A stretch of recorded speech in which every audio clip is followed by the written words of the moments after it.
Hori ez, eskertza, beste behin, Usurbilgo udala eta Matia ez, elkarlanean, eta hori ez zentzu baten barruan, herri zaintzailearen marko honetan, akordionetara iritsi alako ez. Nolabait, orain arte gure etxebizitza mapan ez dauden bizitza guztirako etxebizitzak, Usurbilgo udalaren bitartez, Usurbildar herritarrei iritsiko zaizkielako, eta hau da azkenean, momentu honen esango nuke aldagaiik edo helburu garrantzizkoena. Nondik nora eta zeatik, zer dira etxebizitza hauek, ez? Bizitza guztirako etxebizitzak. Esango nuke gaur egun, iraupen luzeko zaintzak oinarri hartuta, esango nuke pertsona batek zaintzak behar ditunen bizi dela edo bere ohiko etxean, edo zen kaletan topatzen dugun etxe bizitza batean, edo bestela egoitza. Hauek dira ditugun alternatibak.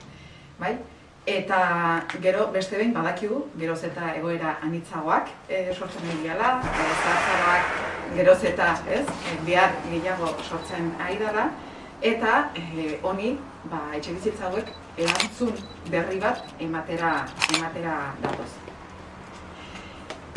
Bizitza guztirako etxebizitzen arrazoia pixka bat hortan oinarritzen da, ez? Alde batetik prebentzio moduan, norendako izango diako. Ikusten duguna da, askotan bizi gehala, irisgarriak ez diren etxebizitzetan, gure pertenentziazko edo gure ohiko komunitatearekin harremana baliatzen ez diguten edo uzten ez diguten etxebizitza horietan, eta askotan prebentiboki hartu dezakegu erabaki bat beste norabait bizitzera joateko, ez?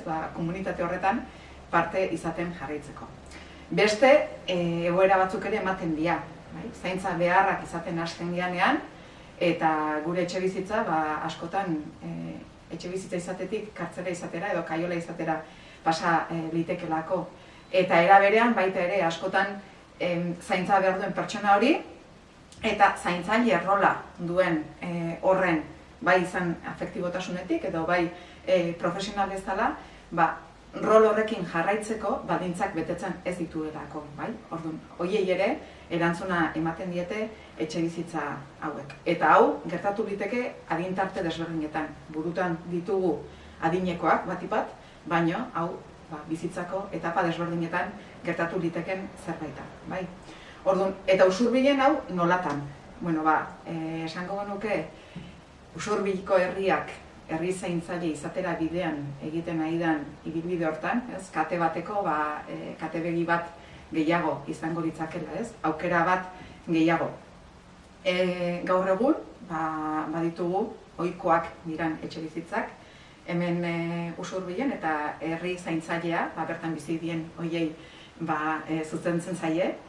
Baita ere, badaude txirikordan beste belaunaldi arteko harremanak oinarri hartuta sortzen dian etxebizitzak, eta hauek ere, herri zaintzaileko beste zati bat dira. Eta hemen egurtzegin, gaur egun arte, ditugu, 127 pertsona bizi dian zaintzadun etxebizitzak, hauek aldundiarekin hitzartutako, esango genuke, egoitza bezala ezagutzen dian plazei erantzungo liekela, eguneko zentroa ere, eta daude 6 etxebizitza, bizitza guztirako aipatzen ditugun hauetakoak.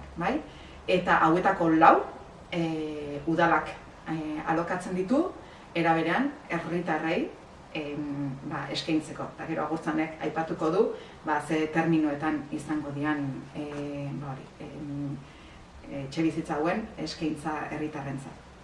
Orduan, zerbait azpimarratzearren eta etxebizitza hauen inguruan esatearren, esango genuke alokairuan diala.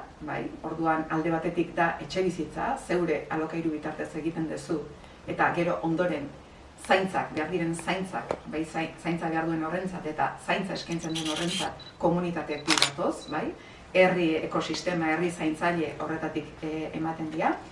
Diseinu aldetik betetzen dituzte zenbait baldintza, zaintza behar handiak izan da ere, bertan bizitzen jarraitzeko, kasu askotan asko luzatuaz beste zaintzadun etxe bizitzetara pasatzea, demagun hemen usurbilen, edo eta kasu askotan, uste dugu baita ere, hori ez, pauso hori eman beharrik ez izatea.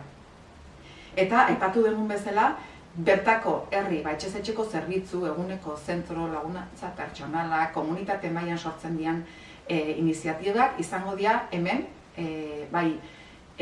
bertako bizilagunentzat, baita ere, saretze horretan eta zaintza eskaintza horretan kokatuko dian tokia.